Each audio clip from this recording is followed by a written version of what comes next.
Welcome to Infinite Business Dynamics. We have clarified identity, set direction, and completed the reality check in Layer 3. Now we arrive at the decisive pivot, choice. This layer transforms analysis into a clear, coherent logic of how we will win. In this layer, we will walk through 5 key steps to define your winning competitive logic. First, the Strategic Choice Cascade. 5 integrated choices that form the backbone of your strategy. Second, where to play and how to win, selecting your arena and value proposition. Third, capabilities, trade-offs and value innovation, the discipline of saying no to good options while creating leapfrog value. Fourth, blue ocean versus red ocean, choosing your competitive battlefield. And fifth, testing and validating, applying the coherence test before you commit. Let's begin. The architecture of strategic choice engineering coherence. Modern companies manage vast repositories of high-quality data and market intelligence, yet still suffer from poor execution. The information exists, but the effort remains scattered. Frameworks like Steepled, which maps macro-environmental trends, and Porter's 5 Forces, which evaluates industry rivalry, are necessary tools for assessing reality. However, this Layer 3 analysis is strictly observational. It provides an accurate map of the terrain, but it does not dictate how the organization should move through it. When an organization stops at the analysis phase, the default result is operational drift. Resources are spread thin across dozens of competing priorities, leading to disjointed action. To bridge this gap, we must introduce the concept of choice. This is the specific point where strategy ceases to be a research project and becomes an active stance. Choice acts as a forcing function. It takes multi-dimensional market data and collapses it into a singular, forward-pointing vector. The logic of strategy dictates that without a decisive pivot, even the most rigorous intelligence will yield mediocre results. Analysis alone is mere observation. To win, leadership must build an architectural engine designed to translate that insight into focused execution power. To construct that engine, we use the Strategic Choice Cascade, developed by A.G. Lafley and Martin. This framework provides the load-bearing architectural structure needed to turn analysis into a coherent system. The cascade requires that these 5 elements, winning aspiration, where to play, how to win, core capabilities, and management systems, be made as one bold, integrated set of decisions. This unity creates sustainable competitive advantage. In this model, each level sets the strict constraints and rules for the level immediately below it. The logic must flow cleanly downward. This integrated architecture counters the corporate habit of making isolated business decisions within separate departmental silos. When properly aligned, the cascade acts as an operating system. It governs daily actions, ensuring every project serves the overarching competitive logic. Mastering this pivot upgrades an organization's structural capability. It sets the stage for the first critical boundary decision, defining the arena. The top node is the winning aspiration. Before allocating capital, a company must explicitly define what victory looks like in its context. The second node, where to play, limits operational scope. It dictates the exact customers, segments, geographies, and channels the company will target. These selected arenas pull directly from the data validated by your Steepled and 5 Forces analysis in the previous layer. Selecting an arena requires discipline. It means deliberately ignoring other viable markets in order to concentrate firepower. When an organization attempts to serve every market segment simultaneously, the result is a severe dilution of resources. The budget thins and impact drops. Operating within an undefined arena makes it mathematically impossible to measure whether the organization is actually gaining ground against its rivals. Narrowing the arena is the first mandatory constraint of strategy. You cannot win if you refuse to define the boundaries of the battlefield. Once the arena is set, we reach the third node, how to win. This dictates the unique method the organization will use to create superior value within those chosen boundaries. The standard competitive models include cost leadership, differentiation, strict focus, or a technology-enabled hybrid of these approaches. This introduces the core tension of the architecture. Leadership must commit all organizational resources to one definitive path. Attempting to blend cost leadership with differentiation without a technological advantage to bridge the gap cancels out the economic benefits of both. This leads to the trap of being stuck in the middle. Refusing to commit to a single path generates friction instead of momentum. Competitors executing a focused strategy will systematically dismantle companies attempting to play the middle ground.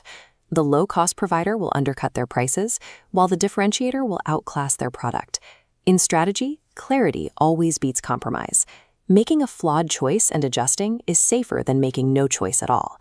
The aggressive execution of how to win is blue ocean thinking. This involves creating uncontested market space by rendering competition irrelevant through value innovation. We contrast this with the red ocean. This represents the saturated market space characterized by head-to-head zero-sum rivalry, where companies struggle for incremental market share. We plot cost on the x-axis against buyer value on the y-axis. The red curve shows the traditional market boundary, tightly clustered with competitors. Value innovation breaks this correlation, forcing a leap in customer value while simultaneously driving down operational costs. This diagonal shift rewrites the rules of the industry. It leaves legacy competitors stranded on the old value curve, fighting over declining margins. This process requires identifying and eliminating industry standards that cost money but provide zero value to the target customer. The highest form of competitive advantage comes from redrawing the geometry of the market entirely. To make that leap, we look to the fourth node, core capabilities. This defines the precise organizational strengths required to make the how-to-win logic an operational reality. Here, we must ask a diagnostic question. Does the chosen strategy merely stretch existing strengths, or does it demand the acquisition of entirely new ones? Answering this requires the discipline of trade-offs. Leadership must deliberately reject profitable projects if they do not align with the required core capabilities. This brings us to the fifth node, management systems. This is the infrastructure, the specific metrics, and the dashboards necessary to measure alignment across the organization. These systems ensure that daily employee behavior is incentivized to support the specific trade-offs made at the top of the cascade. Without aligning management systems to the new direction, the company's existing culture will treat even an innovative strategy as a foreign object and reject it. Aspirations, arenas, and competitive logic are theoretical constructs. The capabilities and management systems serve as the engine that drives the vector forward. Before shifting the organization from planning to execution, we apply a final diagnostic checkpoint, Richard Rummelt's coherence test. The test has 3 requirements. The strategy must address the core environmental challenge, mandate clear trade-offs, and prove internal consistency across all 5 cascade choices. If even one node contradicts the logic, the entire architecture becomes structurally unsound. As an ultimate human filter for validation, we use the proud defense rule. Leadership must ask whether they would proudly and publicly defend these specific trade-offs to their teams and customers. A locked cascade that passes these tests serves as layers 1 through 4 of your complete strategic operating system. With a validated, coherent competitive logic in place, the phase of choice is complete. The system is now armed for the reality of Layer 5, execution.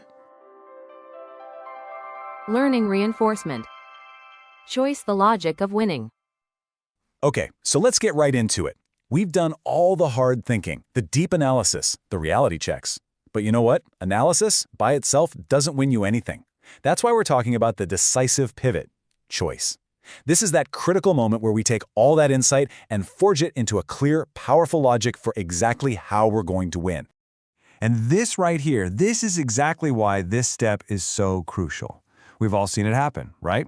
Brilliant teams get bogged down in analysis paralysis. They've got mountains of data, incredible insights, but no clear path forward.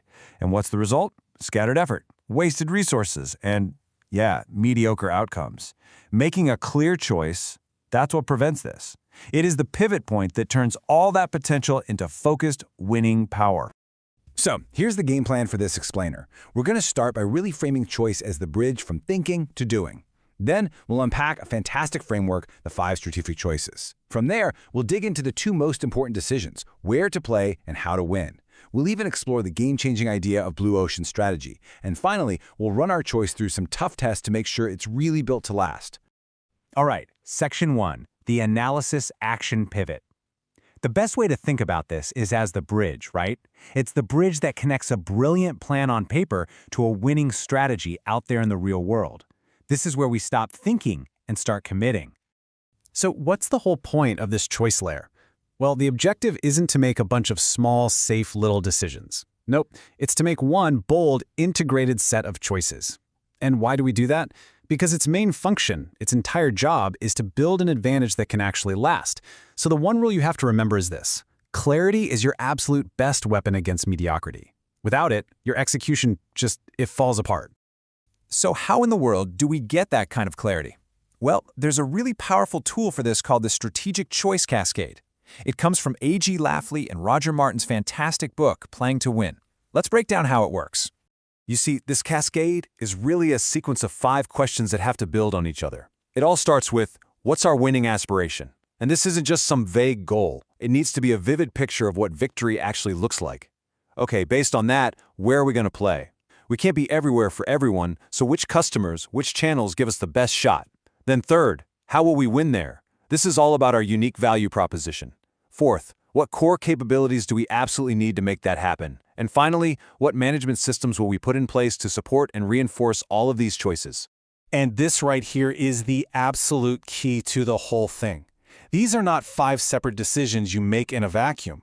They have to be a tightly woven, mutually reinforcing system. Your how to win has to fit your where to play, which has to be supported by your capabilities. You see? If there's a disconnect anywhere in that chain, the whole structure just gets wobbly and weak. It has to be coherent. Okay, now let's really zoom in on the 2 choices that form the very heart and soul of your strategy, deciding where you're going to compete and how you're going to win when you get there.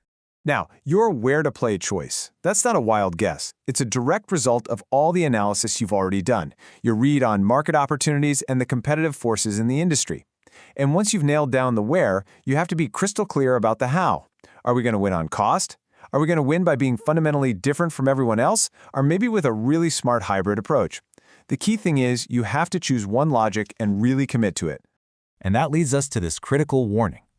You know, trying to be the cheapest and the most premium, most differentiated player at the same time, it's a total recipe for disaster. Just think about a retailer that's not cheap like a discount store, but also doesn't have the great service or quality of a specialty shop. They just become invisible. This stuck-in-the-middle position is probably the biggest, most common trap in all of strategy. It means you're nothing special to anyone. You have to be famous for something. Okay, so everything we've talked about so far has been about choosing a position within a market that already exists. But what if? What if you could just change the game completely? This brings us to the really powerful concept of red ocean versus blue ocean strategy. Now, the engine that powers blue ocean strategy is this amazing idea: value innovation. And what's so interesting here is that it basically breaks a traditional rule of business. You know, that old idea that you have to make a choice, a trade-off between creating more value and lowering your costs. Value innovation says, no way. You can and you should do both at the same time. And this comparison just lays out the difference in mindset so clearly. Red oceans, that's all about fighting for your piece of the pie in crowded industries. It's often a bloody, head-to-head battle for market share. But blue oceans, they're all about creating a whole new pie. You're not trying to beat the competition, you're trying to make them totally irrelevant by creating this huge leap in value where nobody else is even playing. So, you've used the cascade, you've made your where and how choices, maybe you've even found a blue ocean. Awesome. But before you go all in, it is time to pressure test that choice. We have to validate our winning logic. So this is the crucial question you really have to ask yourself. Is the choice we've made truly robust? Is our strategy actually built to last when it faces the pressures of the market and whatever our competitors throw at us? To figure that out, we can run our choice through a final coherence test, just asking 4 key questions. First, does our choice directly tackle the core challenge we found in our analysis? Second, is it truly coherent across all 5 parts of that cascade we talked about? Third, does it force us to make clear trade-offs, to actually say no to other good ideas? And finally, does it genuinely create an advantage that we can sustain over time? And after all the analytical tests, all the frameworks, here's the final human filter. This question goes way beyond spreadsheets. It's about conviction. Can you, as a leader, stand up in front of your people, in front of your customers, and defend this strategic choice with genuine pride and confidence? If the answer is even a little bit hesitant, you might need to go back to the drawing board. And really, that brings us right back to where we started. This whole journey through strategy, from figuring out who we are to analyzing the world around us, it all builds up to this single moment of commitment. Choice is what gives strategy its teeth. It's the engine that turns insight into action, and action into winning. So the question for you now isn't what could you do, it's what will you do?